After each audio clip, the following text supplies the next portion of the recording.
개나 고양이가 존재하지 않는 평행세계. 대신 집집마다 이 로봇 구체가 하나씩 있죠. 요란한 모닝콜로 남자를 강제 기상시키는 이 애완 로봇. 남자는 아직 잠이 덜 깼는지 세수를 하고 거울을 보는데요. 로봇이 오늘 일정도 척척 띄워주네요. 귀찮아 죽겠다는 표정으로 식탁 앞에 앉은 남자. 로봇이 아침 식사도 꺼내주고 센스 있게 밥 먹으며 볼 영상까지 틀어줍니다. 남자는 그렇게나 재밌는지 열심히 밥을 먹으면서도 영상에서 눈을 떼지 못하는데요. 그런데 그때 알람이 울리며 멈춰버리는 영상. 오늘 아침 8시 30분에 로봇을 정비하러 가는 일정이 있었던 것이었죠. 남자는 손목에 줄을 채우고 로봇과 함께 길을 나섭니다. 로봇의 길 안내를 받으며 걸어가던 남자. 돌무더기 사이에서 피어난 꽃 한 송이를 발견하고는 조심스럽게 그 꽃을 꺾어 가져갑니다. 꽃을 보며 누군가를 떠올리는 듯 옅은 미소를 띄어 보이고 행복한 표정으로 꽃을 바라보며 걷는 남자의 반대편에서 마침 같은 동네에 사는 한 여자가 걸어오죠.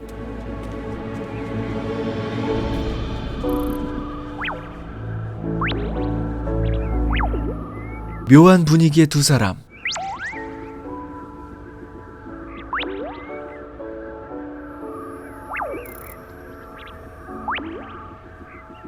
저녁 파티에서 만나기로 약속하며 수줍게 꽃을 전하는 남자.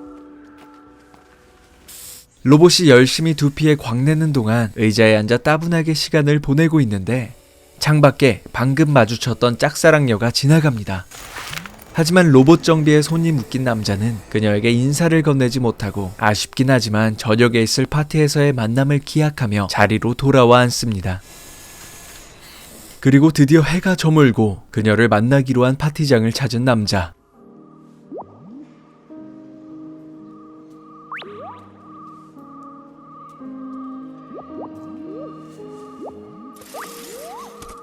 파티장에는 로봇과 함께 갈 수 없는 모양. 남자는 줄을 풀고 지배인의 안내를 받아 건물 안으로 들어갑니다.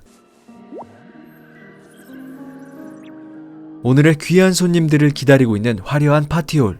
남자는 그녀와의 만남이 기다려지는 듯 성큼성큼 복도를 지나쳐 그녀가 있는 곳으로 향합니다. 그렇게 남자가 도착한 곳은 파티홀. 이 아닌 626번 보관함. 그리고 파티홀에서 즐거운 시간을 보내고 있는 건 사람들이 아닌 로봇 구체들이었죠.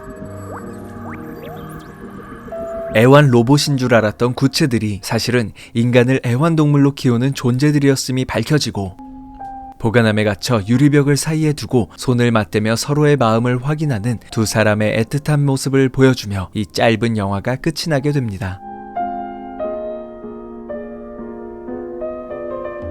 이 영화는 말 못하는 반려동물들의 하루가 어떤 모습일지 의인화해 보여줌으로써 우리 곁에 있는 반려동물들에 대한 측은함을 생생히 느끼게 해주는 영화인데요. 동물학대나 유기와 같은 폭력적인 측면을 무겁게 보여주는 대신 특별할 것 전혀 없는 굉장히 평범한 하루를 잔잔하게 다루는 영화였기에 더 대중적이고 보편적인 공감을 얻어낸 단편 영화가 탄생할 수 있지 않았나 싶습니다. 영화 초반부에 남자의 아침잠을 깨워주고 일정을 띄워주고 밥까지 차려주는 비서 같은 로봇을 보면 저런 애완 로봇이 있으면 참 편리하겠다 하는 생각이 들다가도 마치 사람이 강아지에게 사료를 주는 것처럼 로봇이 식사를 꺼내줘야만 밥을 먹을 수 있다거나 즐거운 놀이 시간을 로봇이 정해놓은 일정으로 인해 방해를 받는다거나 길을 가다가 발견한 꽃 한 송이를 천천히 감상할 여유도 없이 로봇에게 끌려가듯 길을 재촉받는 모습을 보면 자유의지를 박탈당한 이 남자가 참 불쌍하다는 생각이 절로 들죠. 결국 감독은 이 남자를 통해 우리가 미처 헤아리지 못하고 애완동물들을 불행하게 만드는 순간들을 상기시키고 싶지 않았나 싶습니다. 이상 다소 뻔한 반전에 잔잔한 분위기의 짧은 영화였지만 애완동물에 대한 측은함을 강렬하게 느끼게 해주는 매력적인 단편 영화 패치의 리뷰 마치고 다음 영상으로 찾아뵙겠습니다. 오늘도 오프 더 레코드였습니다.